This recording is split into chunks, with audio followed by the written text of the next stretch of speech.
Selamat siang, Assalamualaikum warahmatullahi wabarakatuh.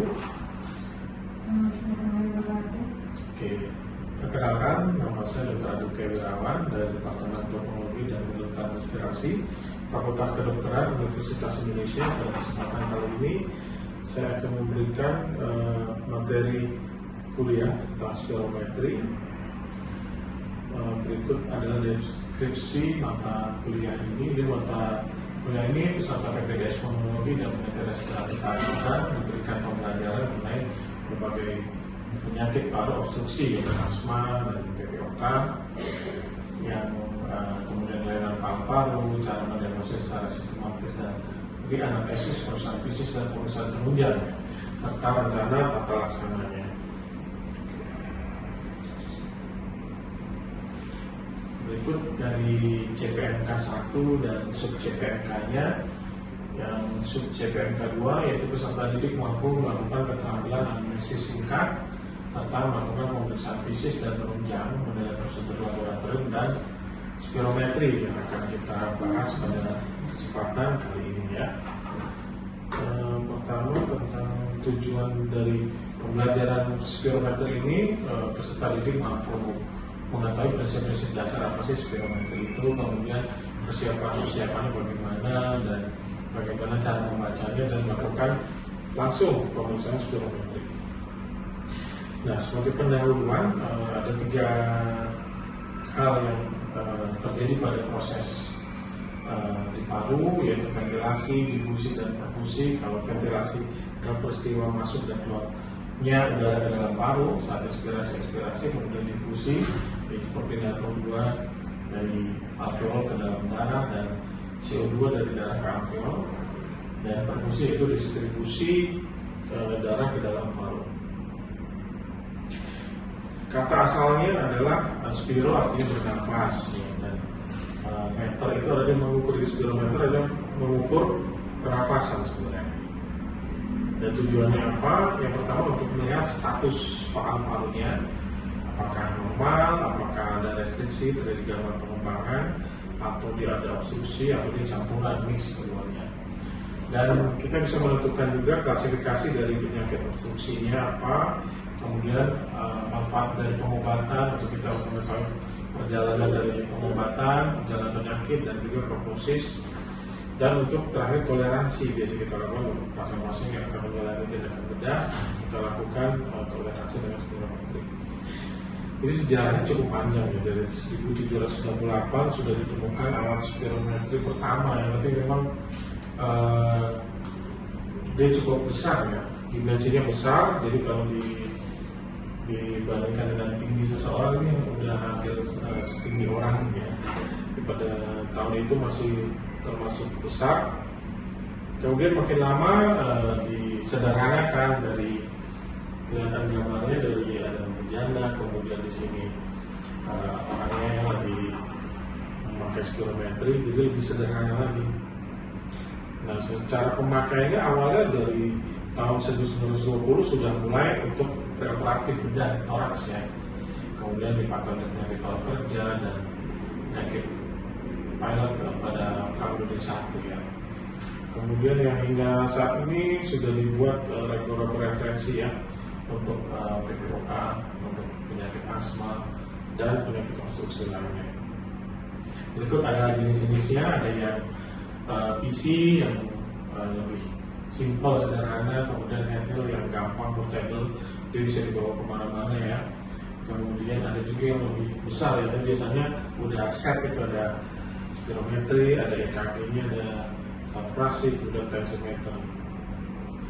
Nah, grafik apa yang akan muncul ya pada spirometri? Kita menilai grafik normal dari paru seperti terlihat, ada di sini ada volume tidal ya.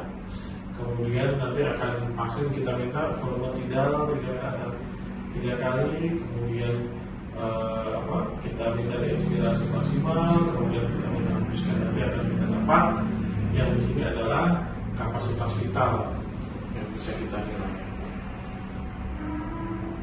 Ini nanti bentuk-bentuk kelainannya. Kalau normal gambarannya seperti ini, kemudian kalau terjadi obstruksi artinya dia lebih lebih lengkap kayak ini ya grafiknya. Kemudian restriksi kita lihat dia tidak mencapai maksimalnya atau secara normalnya.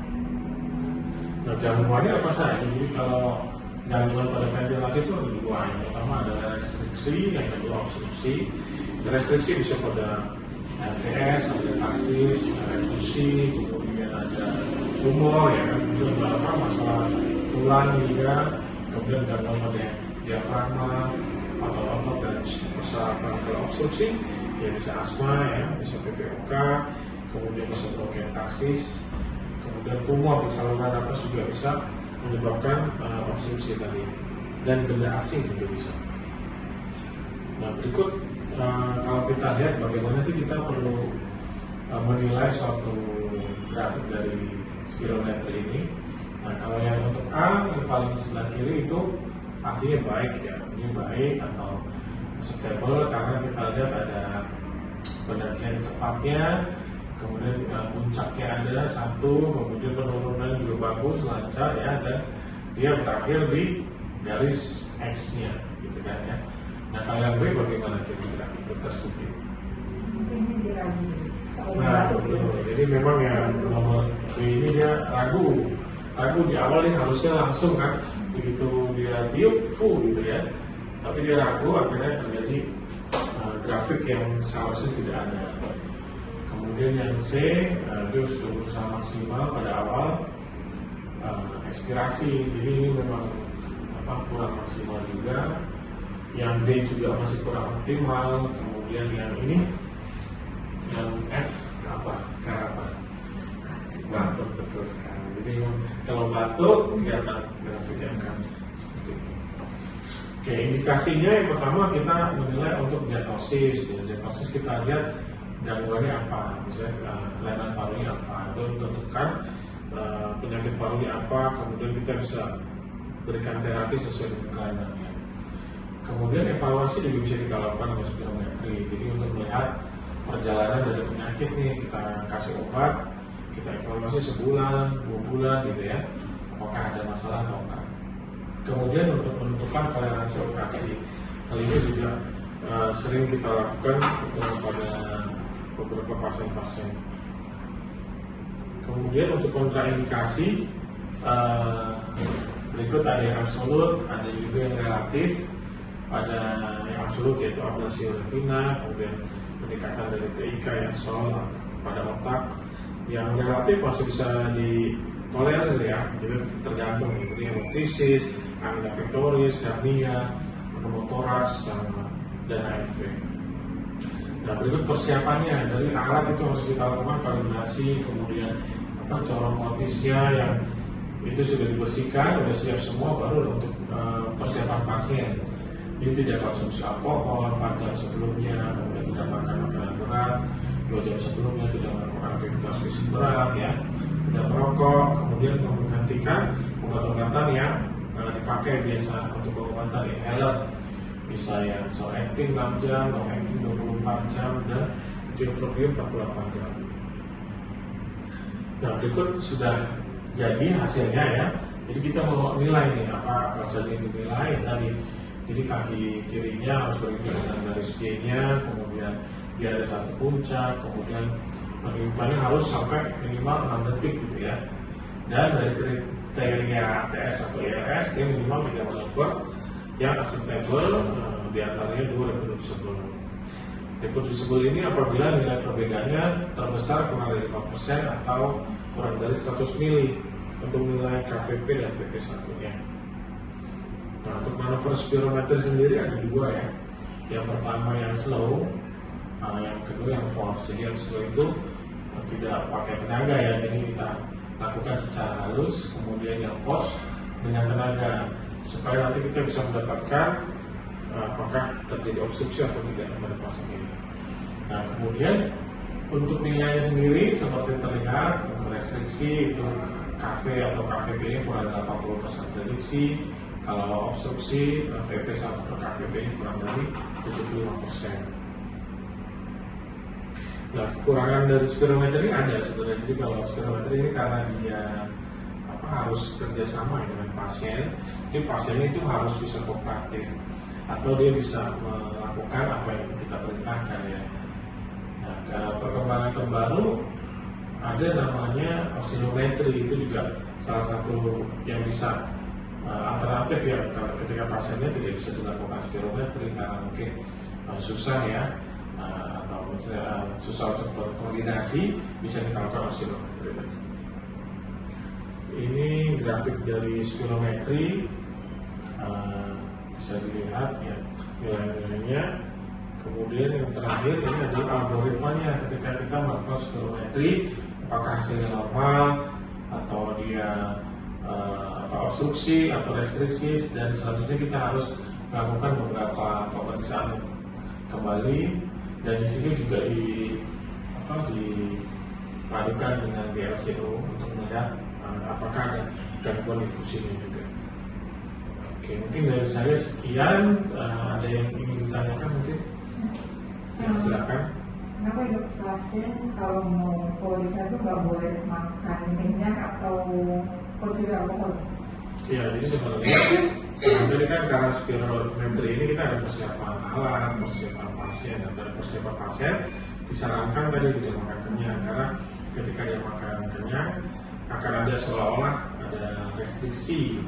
Jadi harusnya dia tidak restriksi, tapi ketika dia makan terlalu kenyang karena perutnya terisi makanan, jadi tidak maksimal diafragmanya untuk turun ototnya, sehingga kemungkinan seolah-olah ada restriksi padahal pasien ini enggak itu. Kemudian kalau alkohol memang karena dibutuhkan pasien itu aware atau sadar sehingga bisa mengikuti perintah kita, karena harus tarik nafas dalam, buang nafas dalam, ya seperti itu sih. Ada lagi yang bertanyakan? Itu pernah di ruangan pasien dengan dari terpasang salah jadi akan dilakukan pemeriksaan spirometri. Sebenarnya apakah boleh dilakukan pasien yang lain terpasang izin seperti untuk spirometri, apakah ada syarat-syaratnya sebelum dia melakukan spirometri tadi? Ya, sebenarnya justru untuk biasanya dilakukan pada pasien-pasien tersebut untuk tindak lanjutnya kan. Biasanya pasien tersebut akan dilakukan operasi, sehingga untuk toleransi memang harus dilakukan.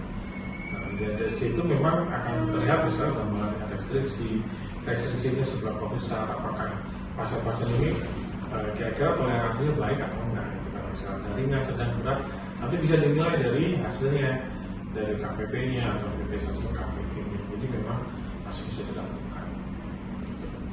Oke, saya rasa cukup. Sekian dari saya. Terima kasih. Assalamualaikum warahmatullahi wabarakatuh.